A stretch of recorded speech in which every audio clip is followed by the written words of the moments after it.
عزيزي المشاهد الكريم، أسعد الله صباحك ومساءك بكل الخير. اليوم أقدم لكم قصيدة جديدة بعنوان الصندوق الأسود هي إعلان العصيان.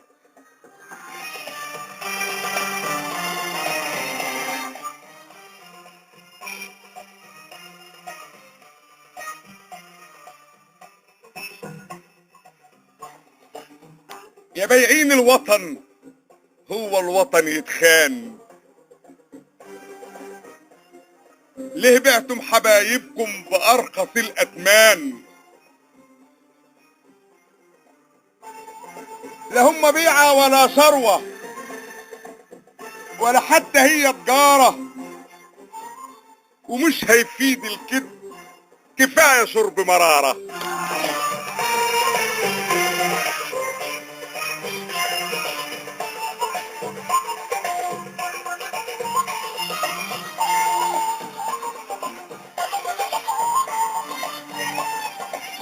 يا شامتين بعبط شماتة بدون داعي، ورقكم بقى مكشوف، الشعب صرواعي.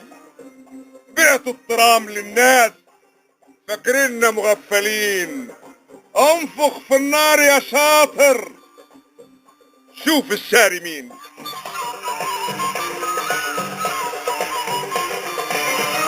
شوف الشاري مين.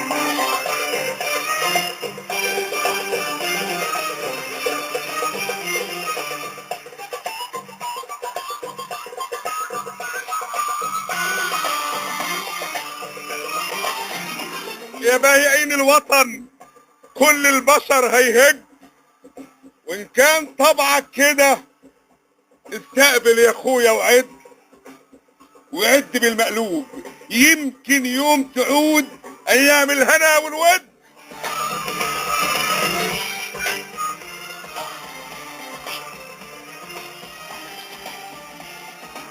وشعرة معاوية انصحك ارخ فيها وشد. وشعرة معاوية انصحك ارخ فيها وشد. تحية للشعب المصري. صباح الخير يا اخينا، صباح الخير يا سينا، وشاعر شهداء مصر كامل هادي. ما خالف تحياتي.